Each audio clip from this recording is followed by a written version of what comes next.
이건 단순한 경쟁이 아닙니다. 패배하면 모든 게 무너집니다. 48시간 내에 대응하지 못하면 계약은 무효, 국가명운이 걸린 순간. 지금 세계 최대 방산기업의 자만이 현실로 드러나고 있습니다. 뉴욕 월스트리트 출신인 저조차도 이들의 자신감이 과연 어디서 나오는지 어리둥절할 따름이었죠. 제이슨, 돈과 인맥이면 모두 끝나. 미국 방산기업 스콜피온의 고위 임원들은 계약 따위는 이미 손바닥 아니라며 저를 얕잡아봤습니다.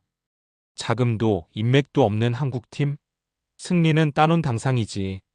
저 역시 순간 그렇게 생각했습니다. 하지만 그 순간 활주로 위 뜨거운 사막에서 묵묵히 땀을 흘리는 기술자들을 봤을 때 제 안에 무언가가 흔들리기 시작했습니다. 제가 놓친 게 뭘까요? 수십억 달러의 자본, 완벽한 계약서, 그리고 업계 최고의 로비가 정말로 세상을 움직일 수 있을까요? 아니면 흙먼지 속에서 밤을 새우며 현장을 지키는 누군가의 신뢰가 승부를 바꿀 수 있을까요? 지금 바로 그 답을 공개합니다. 영상을 시작하기 전 2번 터치해주세요. 이 사연은 정보 보호를 위해 내용을 각색 및 재구성하였습니다. 저는 제이슨 리입니다. 뉴욕 월스트리트에서 10년간 펀드 매니저로 일했죠. 숫자로 세상을 평가했어요. 손익계산서, 현금 흐름표, 로비 자금 규모. 그게 전부였습니다. 그런데 지금 제 앞에 놓인 계약서를 보면서 제 인생이 얼마나 좁은 세계였는지 깨닫고 있습니다. 2024년 9월, 저는 A국으로 향하는 헬기 안에 있었어요. 창밖으로 사막이 끝없이 펼쳐졌습니다. 저와 함께 탑승한 사람은 미국 방산업체 스콜피온의 수석 변호사 마이클 펜튼이었죠. 마이클 펜튼은 제 옆자리에서 태블릿을 보며 웃고 있었어요. 제이슨, 이번 계약은 이미 끝난 게임이야. 우리가 준비한 로비 자금만 28억 달러거든. 한국 애들이 뭘 가져와도 이길 수 없어. 저는 고개를 끄덕였습니다. 틀린 말이 아니었으니까요.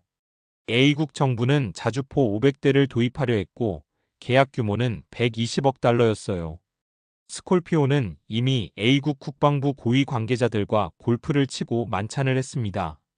반면 한국 기업 K-파워 시스템즈는 자금 규모도 정치적 인맥도 약했죠. 숫자로만 보면 승부는 뻔했어요. 그런데 헬기가 착륙하는 순간 저는 이상한 느낌을 받았습니다. 활주로 옆에 서 있는 사람들이 보였거든요. 군복을 입은 A국 군인 몇 명과 작업복을 입은 한국인 기술자들이었어요. 그들은 뜨거운 햇빛 아래서 땀을 흘리고 있었습니다. 마이클 펜튼이 비웃듯 말했죠. 저게 한국팀이야? 정말 불쌍하네. 로비 자금도 없이 현장에 사람만 보냈다니. 저도 그렇게 생각했어요. 그때까지는요. 회의실에 들어갔을 때 저는 한국팀 리더를 처음 만났습니다. 최연수 박사였죠. 50대 중반쯤 되어 보였어요. 머리는 반쯤 휘었고 작업복 소매가 약간 찢어져 있었습니다. 그런데 눈빛만큼은 어떤 월스트리트 임원보다 날카로웠죠. 최연수 박사가 저를 보며 손을 내밀었어요. 제이슨 리 매니저님이시죠? 반갑습니다. 저희는 숫자가 아니라 신뢰로 승부하려고 합니다. 저는 악수를 하면서도 속으로 웃었어요. 신뢰로 승부? 방산시장에서 그런 낭만주의는 통하지 않는데. 마이클 펜튼도 비슷하게 생각했는지 계약서를 펼치며 말했습니다. 최 박사님, 우리 스콜피오는 30년간 글로벌 방산시장을 지배했습니다. 우리 계약서를 보시면 아시겠지만 모든 면책 조항이 명확히 정리되어 있죠. 무기에 문제가 생겨도 우리는 책임지지 않습니다. 그게 국제 표준이거든요. 최연수 박사는 잠시 침묵했어요. 그리고 천천히 말했습니다. 펜튼 변호사님, 저희는 면책 조항 대신 책임 조항을 넣으려고 합니다. 10년간 무상으로 현지 기술자를 파견하고 48시간 내 현장 도착을 보장하겠습니다. 회의실이 조용해졌어요. 저는 그 순간 혼란스러웠습니다. 48시간 내 현장 도착?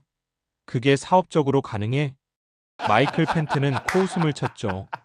최 박사님, 그건 경제적으로 불가능한 약속입니다. 한국에서 A국까지 비행 시간만 15시간인데 현지에 상주 인력을 배치하시겠다는 겁니까? 그럼 인건비가 얼마나 들죠? 최연수 박사가 대답했어요. 인건비보다 신뢰가 더 중요합니다. A국 군인들이 믿고 쓸 수 있는 무기를 만드는 게 저희 목표거든요. 저는 그 말을 듣고 속으로 중얼거렸습니다. 이 사람 미쳤나? 사업이 자선 사업도 아니고. 그런데 이상하게도 회의실에 있던 A국 군 관계자들의 표정이 달라지고 있었어요.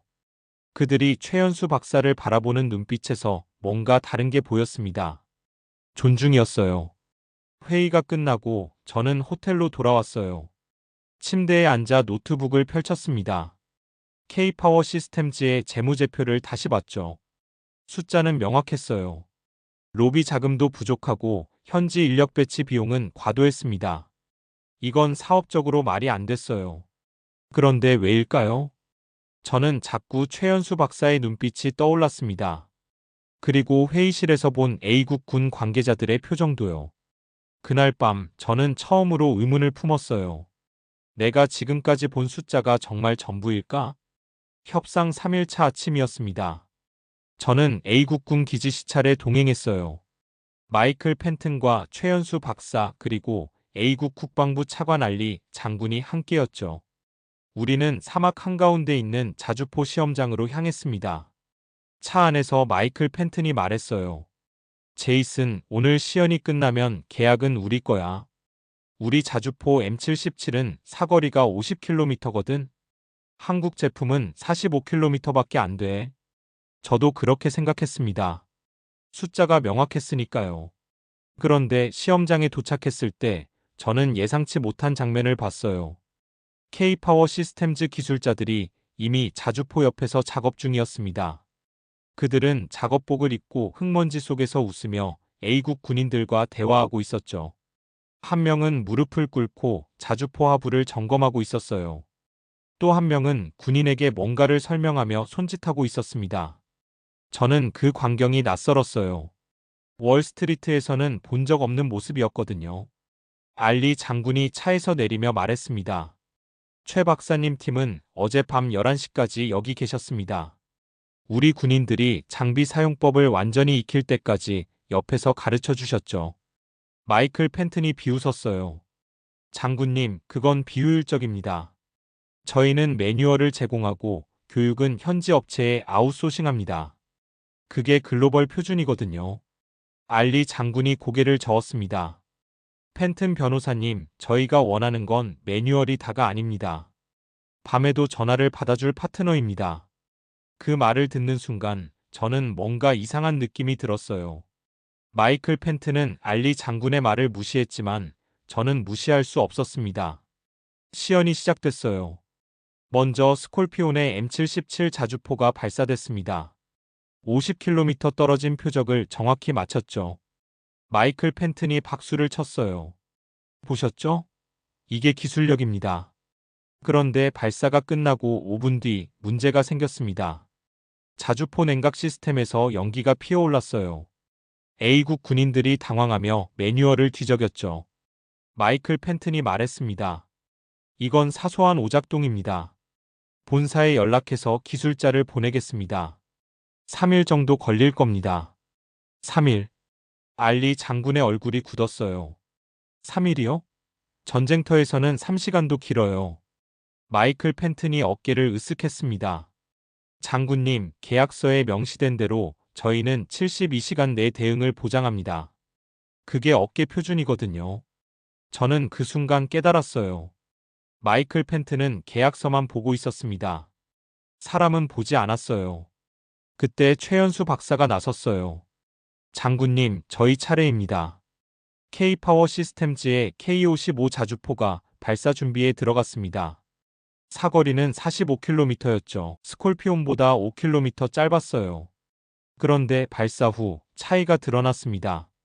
K-55는 발사 직후 냉각 시스템이 자동으로 작동했어요. 그리고 한국 기술자 한 명이 즉시 자주포 옆으로 달려갔습니다. 그는 태블릿으로 실시간 데이터를 확인하며 A국 군인에게 말했죠. 지금 보시는 게 원격 진단 시스템입니다. 한국 본사와 실시간으로 연결되어 있어요. 문제가 생기면 10분 안에 원인을 파악합니다. 알리 장군이 물었어요. 10분이요? 최연수 박사가 대답했습니다. 네, 10분입니다. 그리고 만약 현장에서 해결이 안 되면 저희 기술자가 48시간 내에 이곳에 도착합니다. 저는 그 말을 듣고 숨이 막혔어요. 48시간. 말도 안 되는 시간이었습니다. 비용도 많이 들고 인력 낭비도 심했죠. 그런데 알리 장군의 눈빛이 달라졌어요. 그는 최연수 박사를 바라보며 말했습니다. 박사님, 한 가지 물어봐도 될까요? 왜 그렇게까지 하십니까? 사업적으로 손해 아닙니까? 최연수 박사가 웃었어요. 장군님, 저희는 무기를 파는 게 아닙니다. 신뢰를 파는 겁니다. 장군님 부하들이 밤에 안심하고 잘 수 있어야 저희도 편히 잡니다. 저는 그 순간 제가 지금까지 놓친 게 뭔지 알았어요. 숫자 뒤에 있는 사람이었습니다. 협상 5일차 정오였습니다. 저는 K-파워 시스템즈 현장 사무실에 초대받았어요. 사막 한가운데 있는 컨테이너 건물이었죠. 문을 열고 들어갔을 때 저는 놀랐습니다. 안에는 한국 기술자 8명이 모니터 앞에 앉아 있었어요. 그들은 24시간 교대로 A국 전역의 자주포 데이터를 실시간으로 모니터링하고 있었습니다. 한 기술자가 저를 보며 말했어요. 제이슨 리 매니저님이시죠? 커피 드릴까요? 저는 고개를 끄덕이며 앉았습니다. 그는 커피를 건네며 모니터를 가리켰죠. 지금 보시는 게 저희 원격 진단 시스템입니다. 어국에 배치된 자주포 50대가 모두 연결되어 있어요. 온도, 압력, 진동, 모든 데이터가 실시간으로 들어옵니다. 저는 화면을 봤어요. 숫자들이 빠르게 움직이고 있었습니다. 그런데 갑자기 경보음이 울렸어요. 기술자가 즉시 자리에서 일어났습니다. 3번 자주포 냉각수 온도가 올라가고 있습니다. 현장에 연락하겠습니다. 그는 무전기를 들고 A국 군인과 통화했어요. 여보세요, 김 기술자입니다. 3번 자주포 냉각수 펌프를 확인해 주시겠어요? 네, 지금 바로요. 30초 후 현장에서 답이 왔습니다. 펌프 호스가 약간 느슨합니다. 기술자가 말했죠. 렌치로 시계 방향으로 2바퀴 돌려주세요. 네, 그렇게요. 1분 후 경보음이 멈췄어요. 온도가 정상으로 돌아왔습니다. 저는 그 광경을 보며 입을 다물지 못했어요. 10분도 안 걸렸습니다. 최연수 박사가 제 옆에 앉았어요. 매니저님, 이게 저희 방식입니다. 문제가 생기기 전에 미리 발견하고 생기면 즉시 해결합니다. 저는 물었습니다. 박사님, 이런 시스템을 구축하는데 비용이 얼마나 들죠? 최연수 박사가 웃었어요. 많이 듭니다. 인건비만 해도 연간 5억 원 이상이고 시스템 유지비도 만만치 않죠. 하지만 저희는 이게 투자라고 생각합니다. 신뢰를 쌓는 투자요. 저는 그 말을 듣고 혼란스러웠어요. 월스트리트에서는 이런 걸 낭비라고 불렀거든요. 그런데 지금 제 눈앞에서 벌어지는 광경은 낭비가 아니었습니다. 효율이었죠. 그날 오후 저는 한국 기술자들과 함께 현장으로 나갔어요. 사막 기온이 45도였습니다. 숨쉬기도 힘들었죠. 그런데 기술자들은 작업복을 입고 자주포 밑으로 기어 들어갔어요. 한 명은 용접 작업을 하고 있었고, 한 명은 A국 군인에게 정비 방법을 가르치고 있었습니다. 저는 그들에게 물었어요. 왜 이렇게까지 하십니까? 계약서에는 여기까지 할 의무가 없잖아요.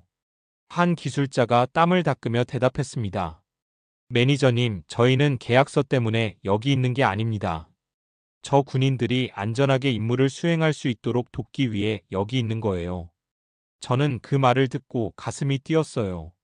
이상하게도 눈시울이 뜨거워졌습니다. 저는 10년간 월스트리트에서 일하면서 이런 감정을 느껴본 적이 없었어요. 숫자 뒤에 있는 사람을 본 적이 없었죠. 그날 저녁 저는 호텔로 돌아와 노트북을 열었습니다. 스콜피온과 K-파워 시스템즈의 재무 데이터를 다시 비교했어요. 숫자만 보면 스콜피온이 압도적이었습니다. 로비 자금, 마케팅 비용, 정치적 인맥 모두 우위였죠. 그런데 제가 놓친 게 있었어요. 신뢰였습니다. K-파워 시스템즈는 숫자로 측정할 수 없는 자산을 가지고 있었어요. 현장 기술자들의 헌신이었죠. 저는 그날 밤 처음으로 제 인생을 돌아봤습니다. 제가 지금까지 뭘 보고 살았는지 깨달았어요. 협상 7일차 아침이었습니다. 저는 뉴욕 본사로부터 전화를 받았어요. 제 상사인 리처드 부사장이었죠. 제이슨, 상황이 어때? 계약은 확실한 거지? 저는 잠시 망설였습니다.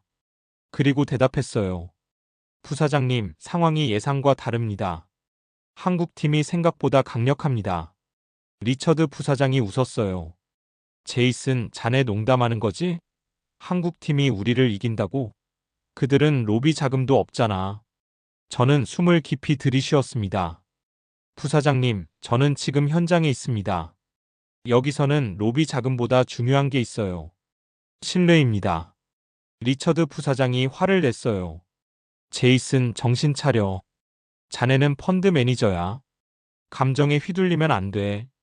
우리는 이번 계약으로 30억 달러 수익을 예상하고 있어. 한국팀 따위에게 질 수 없다고. 저는 대답하지 못했습니다. 그는 계속 말했죠. 자네가 만약 이번 계약을 망치면 월스트리트에서 자네 커리어는 끝이야. 알겠어? 전화가 끊겼어요. 저는 침대에 앉아 고개를 숙였습니다. 손이 떨렸어요. 제 커리어와 제가 본 현실 사이에서 갈등했습니다. 그날 오후 저는 마이클 펜튼을 만났어요. 그는 A국 국방부 고위 관계자들과 저녁 식사 약속을 잡았다며 자랑했습니다. 제이슨, 오늘 저녁에 게임을 끝낼 거야. 로비 자금 500만 달러를 제안할 생각이거든. 저는 물었어요. 펜튼 변호사님, 그게 정말 옳은 방법일까요? 마이클 펜튼이 저를 쳐다봤습니다. 옳은 방법? 제이슨, 자네 뭔 소리 하는 거야? 이게 비즈니스야. 감정 따위는 필요 없어. 저는 더 이상 말하지 않았어요. 하지만 제 안에서 뭔가 무너지고 있었습니다. 저는 혼자 산책을 나갔어요. 사막 끝자락을 걸으면서 생각했습니다. 제가 정말 원하는 게 뭔지요. 월스트리트로 돌아가서 숫자만 보며 살 건지 아니면 여기서 본 진실을 따를 건지. 그때 휴대폰이 울렸어요. 최연수 박사였습니다. 제이슨 매니저님, 시간 되시면 저녁 식사 함께 하시겠어요? 저희 기술자들이 고기 굽는 중입니다. 저는 잠시 망설이다가 대답했어요. 가겠습니다. 현장 사무실 뒤편에 도착했을 때 저는 놀라운 광경을 봤어요. 한국 기술자들과 A국 군인들이 함께 모여 있었습니다. 그들은 바비큐 그릴 앞에서 웃으며 이야기하고 있었죠. 언어는 달랐지만 분위기는 따뜻했어요. 한 A국 군인이 저를 보며 손을 흔들었습니다. 제이슨 매니저님, 여기 앉으세요. 저는 그들 사이에 앉았어요. 최연수 박사가 고기를 건네며 말했습니다. 매니저님, 저희는 매일 이렇게 지냅니다. 함께 먹고, 함께 일하고, 함께 웃죠. 그게 저희 방식입니다. 저는 그 순간 깨달았어요. 이게 진짜 승부처였습니다. 계약서도 로비 자금도 아니었어요. 사람과 사람 사이의 신뢰였죠. 저는 고기를 먹으면서 눈물이 날 것 같았어요. 제가 지금까지 놓쳤던 게 너무 컸습니다. 한 A국 군인이 저에게 물었어요. 매니저님, 한국 음식 좋아하세요? 저는 고개를 끄덕였습니다. 네, 좋아합니다. 군인이 웃었어요. 저희도 한국 기술자들 좋아합니다. 그들은 우리를 가족처럼 대해주거든요. 저는 그 말을 듣고 가슴이 먹먹했어요. 협상 10일차 오전이었습니다. 최종 계약 발표가 있는 날이었죠. 저는 회의실에 앉아 있었어요. 마이클 펜트는 자신만만한 표정이었고 최연수 박사는 조용히 미소 짓고 있었습니다. 알리 장군이 단상에 올라갔어요. 여러분, 오늘 우리는 중요한 결정을 내렸습니다. 회의실이 조용해졌어요.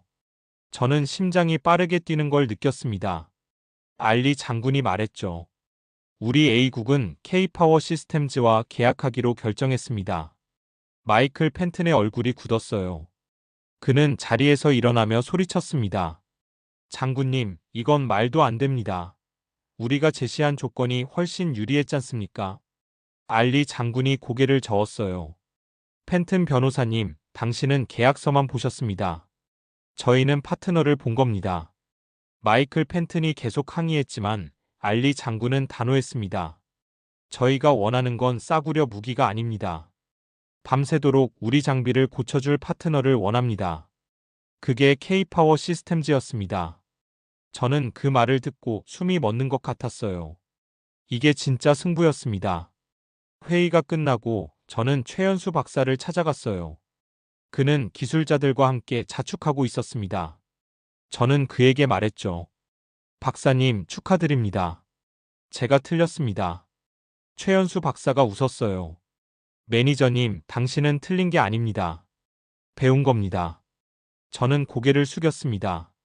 박사님, 제가 월스트리트로 돌아가서 할 일이 있습니다.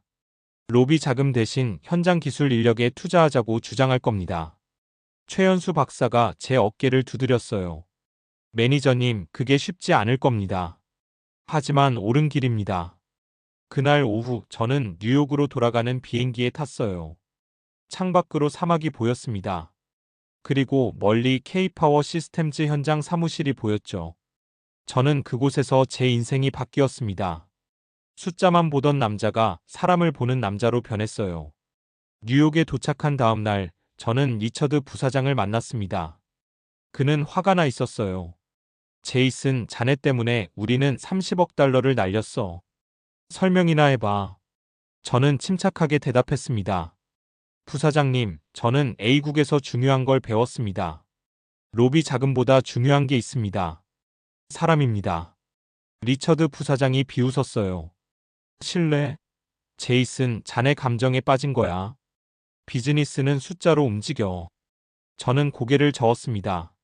아닙니다. 비즈니스는 사람으로 움직입니다. 저는 현장에서 봤어요. 48시간 내에 도착하는 기술자들이 계약서의 면책 조항보다 강력하다는 걸요. 리처드 부사장이 침묵했어요. 저는 계속 말했습니다. 부사장님, 저는 제안이 있습니다. 우리도 현장 기술 인력에 투자하십시오. 로비 자금을 줄이고 그 돈으로 사람을 키우십시오. 그게 장기적으로 이득입니다. 리처드 부사장이 저를 쳐다봤어요. 제이슨, 자네 미쳤어. 그런 방식은 월스트리트에서 통하지 않아. 저는 대답했습니다. 그럼 저는 월스트리트를 떠나겠습니다. 그는 놀란 표정을 지었죠. 저는 사표를 꺼내 책상 위에 놓았어요.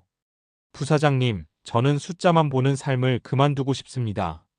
사람을 보는 삶을 살고 싶어요. 저는 사무실을 나왔습니다. 복도를 걸으면서 가슴이 두근거렸어요. 무서웠지만 동시에 자유로웠습니다. 그로부터 6개월이 지났습니다. 저는 지금 서울에 있어요. K-파워 시스템즈의 글로벌 투자 자문으로 일하고 있습니다. 제 역할은 간단합니다. 숫자가 아니라 사람에게 투자하는 거죠. 오늘 아침 최연수 박사가 제 사무실로 들어왔어요. 그는 웃으며 서류를 건넸습니다. 제이슨 매니저님, 미국에서도 저희와 계약하고 싶답니다. 48시간 대응 시스템 때문이래요. 저는 서류를 받으며 미소 지었어요. 박사님, 신뢰가 숫자를 이긴 겁니다. 최연수 박사가 고개를 끄덕였죠. 맞습니다. 그리고 그 신뢰는 현장 기술자들이 만든 겁니다. 저는 창밖을 봤어요. 서울 하늘이 맑았습니다. 저는 생각했죠. A국 사막에서 저는 배웠어요. 진짜 가치는 숫자로 측정되지 않는다는 걸요. 사람과 사람 사이의 신뢰, 현장 기술자들의 헌신, 밤새도록 장비를 고쳐주는 성실함. 그게 진짜 승부처였습니다. 오늘 저는 새로운 보고서를 쓰고 있어요. 제목은 이렇습니다. 왜 K방산이 성공했는가? 신뢰의 경제학. 보고서의 첫 문장은 이렇게 시작합니다. K방산의 성공은 저렴한 가격이 아니라 현장 기술자들의 헌신과 신속한 유지보수, 그리고 신뢰에서 왔다. 저는 키보드를 치면서 생각했어요. 제가 지금 하는 일이 월스트리트에서 했던 일보다 훨씬 의미 있다고요. 숫자를 움직이는 게 아니라 사람을 움직이는 거니까요. 그날 저녁 저는 최연수 박사와 기술자들과 함께 저녁을 먹었습니다. 그들은 다음 주에 시국으로 출장 간다고 했어요. 제이슨 매니저님, 함께 가시겠어요? 저는 웃으며 대답했습니다. 물론입니다. 현장에서 배우는 게 제일 중요하니까요. 그리고 저는 깨달았습니다. 신뢰의 가치는 계약서에 쓸 수 없지만 사람의 마음에는 새겨진다는 것을요. K기술의 진심은 공장이 아니라 사막 한가운데 흙먼지 속에서 웃으며 일하는 기술자들에게 있었습니다. 그리고 새로운 글로벌 질서는 로비와 독점이 아니라 헌신과 신뢰로 만들어진다는 것을요. 여러분, 이번 이야기 어떠셨습니까? 돈과 권력으로 세계를 지배하던 미국이 무너지고 헌신과 신뢰로 맞선 한국이 승리하는 순간을 우리는 보았습니다. 세계 최강이라던 미국조차 한국인들의 끈기와 장인정신 앞에서는 무력했습니다. 한국의 방사는 싸기 때문에 성공한 게 아닙니다. 밤새도록 현장에 남고 문제를 스스로 찾아내는 사람들의 기술이 있었기 때문이죠. 그게 바로 우리의 정신, 신뢰의 기술이자 현장의 진심입니다. 결국 우리가 세운 것은 신뢰의 가치, 현장 기술자들의 헌신이 만든 K방산의 진심, 그리고 세상을 새롭게 쓰는 새로운 글로벌 질서였습니다. 이 이야기가 가슴에 남으셨다면 지금 좋아요, 구독, 그리고 알림 설정을 눌러주세요. 여러분의 뜨거운 관심이 더 좋은 이야기를 발굴해내는 원동력이 됩니다. 끝까지 시청해주셔서 감사합니다.